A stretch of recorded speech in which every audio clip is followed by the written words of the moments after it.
Olá, turma. Vamos dar continuidade ao nosso componente curricular de História e vamos concluir o capítulo 2, intitulado Reinos e Impérios da África. Bom, a gente viu em sala de aula que a África entre os séculos 6 e 16 apresentava uma grande diversidade de povos, povos, culturas e diversos tipos de relações sociais. A gente viu também como que a África nesse período estava organizada, estava sua organização social. Bom, a gente aprendeu que em boa parte das sociedades africanas desse período, elas eram patriarcais, ou seja, a presença do homem era de maior respeito, ou seja, eram sociedades que a figura do homem tinha o maior poder dentro dessa sociedade. Também a gente viu que em alguns casos as mulheres tinham bastante poder político, portanto, havia também a presença de sociedades matriarcais. A gente também viu no início das nossas aulas sobre esse segundo capítulo que a organização política ela era diversificada, não havia um padrão nesse contexto. Havia reinos, havia impérios ou então pequenas aldeias. Também a gente aprendeu que nesse período as atividades econômicas eram diversas. Por exemplo, poderiam ser atividades pecuaristas, atividades agrícolas, trocas comerciais, e entre outras. E também aprendemos as religiões que estavam presentes nesse continente, como o cristianismo, o islamismo e as religiões tradicionais. Bom, dando continuidade, vamos falar do Reino de Gana. Bom, o Reino de Gana está localizado no deserto do Saara, como a gente observa na página 297 do nosso livro. É importante vocês acompanharem o livro. Bom, ele está localizado entre os rios Senegal e Níger. Atualmente, dois países têm esse nome, Senegal e Níger, no continente africano. Segundo o livro, ele foi fundado no século VI pela junção de várias etnias soniquês. Bom, as principais cidades do reino de Gana eram Coumbe, Salé e Aldagoche. Segundo o nosso livro, a principal forma de riqueza era a partir da cobrança de tributos sobre povos dominados, ou seja, eles conquistavam outros povos e a partir dessa dominação eles também começavam a cobrar dinheiro sobre esses povos. Outra importante forma de arrecadação de dinheiro era a agropecuária,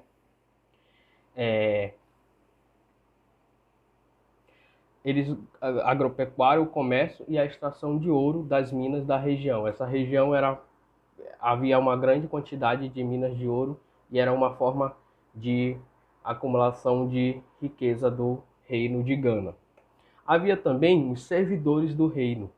Esses servidores eles tinham várias funções. Havia os servidores focados apenas em fiscalização dos territórios conquistados, ou seja, daqueles territórios que o exército do reino tinha conquistado. Tinha também os encarregados da justiça e da administração do setor financeiro e os servidores responsáveis por cuidar das atividades do palácio onde os reis viviam. Eu coloquei uma observação para vocês que fala: além dessa estrutura, o reino de Gana possuía um grande exército, este formado por aliados ou povos dominados. Além de proteger o reino, tinha a função de conquistar novos territórios, ou seja, o exército ele tinha sim a função de proteger o que já era do reino. Também ele tinha a função de expandir cada vez mais o seu território. Era uma das funções do reino de Gana. Bom, posteriormente, nosso livro fala do Império Mali.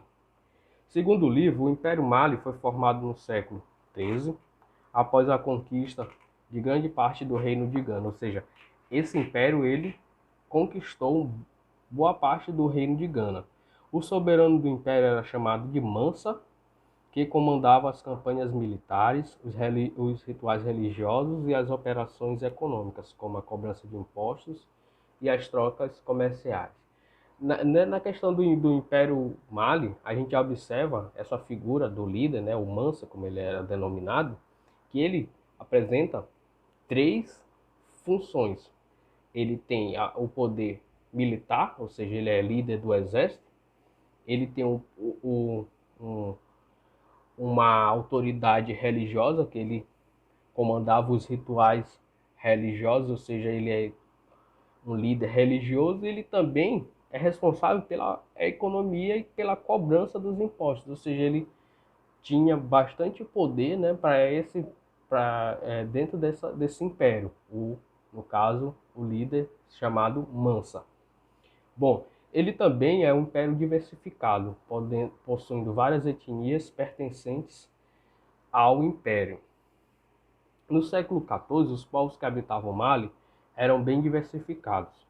Entre eles estavam os Fulas, os Sererês, os Jalonfos, os Bambaras e os Soniquês, sendo os Mandigas o principal deles. Ou seja, os povos mandingas eram os principais, a principal etnia do Império Mali.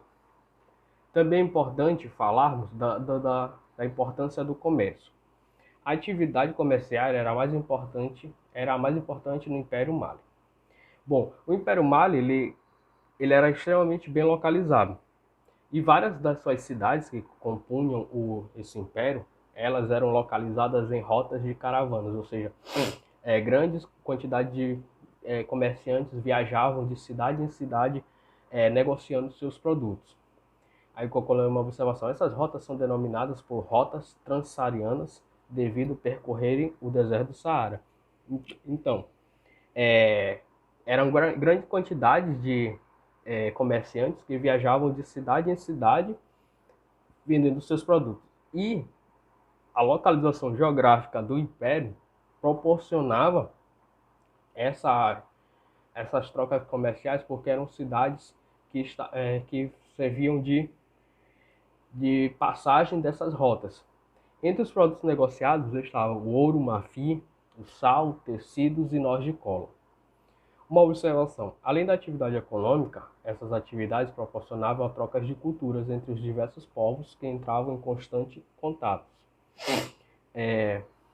O livro nos coloca: entre as atividades econômicas desenvolvidas nas cidades do Mali, o comércio obtinha destaque. As principais cidades do império, como Gao, Tombouctou e Gené, faziam parte das rotas de caravanas comerciais conhecidas como rotas transsaarianas. Assim, os mercadores de diferentes regiões da África passavam por essas cidades para comercializar. Como já falei, os produtos negociados eram ouro, cobre, marfim, sal, tecidos e nozes de cola. Na página 297, a gente observa, o nosso livro apresenta para a gente a representação de um mapa da rota transsaariana do século XIV. A gente observa em linhas vermelhas são as rotas transsaarianas e todas as cidades que faziam parte do Império Mali. A gente observa que há uma grande quantidade dessas rotas e também elas interligavam todas as cidades do norte do continente africano. Posteriormente, nós vamos falar agora do Império Songhai. O Império Songhai ele surge no século XV, após o enfraquecimento do Império Mali, sendo conquistado por povos songais, daí vindo o nome de Império Songhai. Então, a partir do século XV, no final do século XIII, na verdade, começa a haver um enfraquecimento do Império Mali. Dessa forma, os povos songais, eles conquistam o Império Mali, formando o que a gente vem conhecer posteriormente de Império Songhai. Ele está localizado na região do rio Níger. O Níger hoje, nos dias de hoje, é o nome de um país africano. E a principal atividade comercial das antigas cidades do Mali. O Império Songhai apresenta uma característica que são suas construções para aprimorar o abastecimento de água. ao canalizar as águas do rio Níger, proporcionando uma maior eficiência na atividade agrícola. O Império Songhai expandiu as atividades comerciais das antigas cidades do Império Mali. Assim, alguns núcleos urbanos alcançaram maior desenvolvimento. Tombuctu, por exemplo, cresceu durante o domínio dos Songhais, chegando a cerca de 80 mil habitantes no século XVI. Além disso, eles aprimoraram o abastecimento de água dessa cidade ao canalizar o rio Níger e perfurar novos poços. Isso tornou aos agricultores ampliar a produção de alimentos da região. Outra característica importante de se apontar quando se fala do Império Songhai, é importante ressaltarmos o desenvolvimento educacional desse império. Bom, segundo o livro, a existência de escolas e bibliotecas era muito comum durante o Império Songhai. Durante o século XVI, a cidade de Tombuctu tinha cerca de 180 escolas islâmicas, incluindo universidades, ou seja, é um número extremamente alto Bom, dentro dessas escolas e universidades havia ensino de direito, árabe, gramática, retórica, lógica, história, geografia, matemática e teologia. Coloquei uma observação para vocês, que é importante a gente ressaltar que o elevado grau de desenvolvimento do Império também é proporcionado pelo constante intercâmbio de professores com professores de outras regiões. Esses intercâmbios, segundo o livro, era entre professores de outras universidades, como a Universidade de Córdoba, na Espanha, a do Cairo, no Egito, ou seja, povos de outras culturas, que havia essa troca de conhecimento entre professores de diferentes culturas. E também havia também uma grande circulação de livros e elevado número de bibliotecas no Império Songhai. Posteriormente, iremos falar sobre os povos iorubais. Bom, os povos iorubais eles habitaram a região da atual Nigéria, Benin e Togo.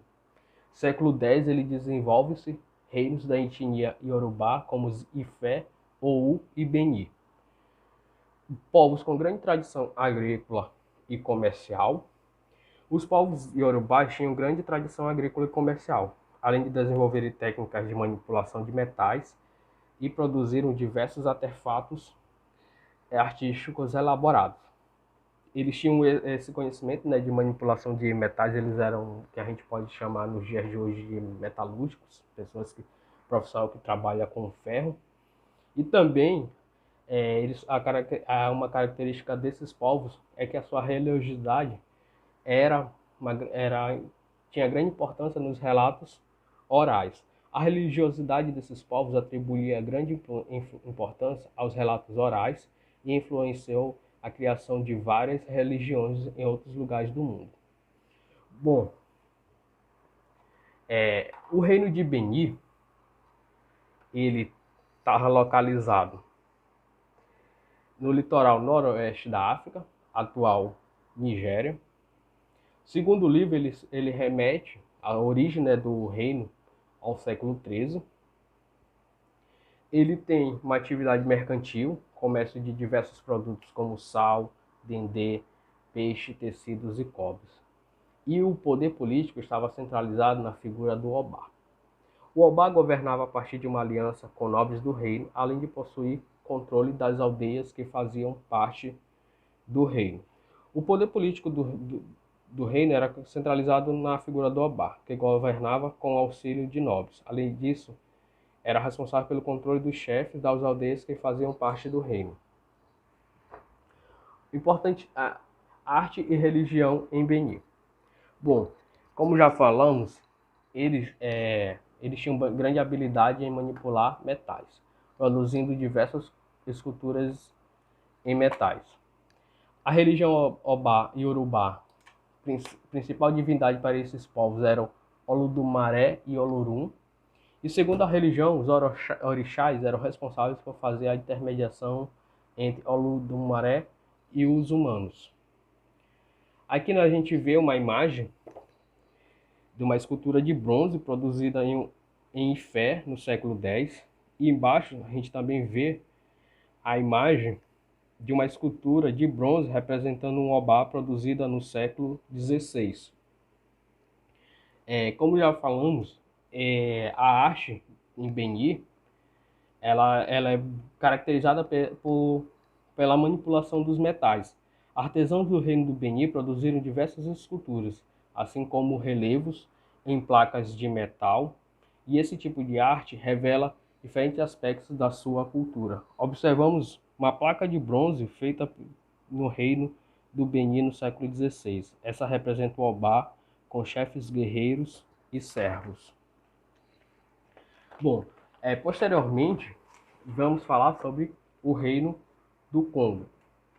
Diferentes povos que habitavam nas regiões ao norte e ao sul do rio Congo. Congo é o nome de um atual país africano. E a partir do final do século XIV, a aliança entre esses povos consolida a formação do Reino do Congo. Ou seja, na região norte e ao sul mesmo do rio Congo, haviam vários povos e eles formam uma aliança que essa aliança consolida a formação do Reino do Congo. A cidade de Banza era a capital do reino, tendo cerca de 100 mil pessoas no século XVI. E o reino ele era dividido em províncias, distritos e aldeias. Eu coloquei um esquema para a gente observar de forma hierárquica. A província era maior, o distrito tinha um porte médio e a aldeia tinha era uma menor povoação. Segundo o livro, entre as principais atividades econômicas do Reino do Congo estava a agricultura, também a produção de ferro, a exploração de sal e a confecção de tecidos e artesanatos. Coloquei uma observação que fala: o comércio era a principal atividade, pois o Reino do Congo possuía diversas rotas comerciais, proporcionando uma maior eficiência do comércio de seus produtos. Os habitantes usavam uma espécie de moeda chamada zimbo. Então, turma, aqui a gente conclui o nosso segundo capítulo do nosso livro. E posteriormente, nossa próxima aula será o capítulo 3, que é as civilizações da América pré-colombiana. Muito obrigado.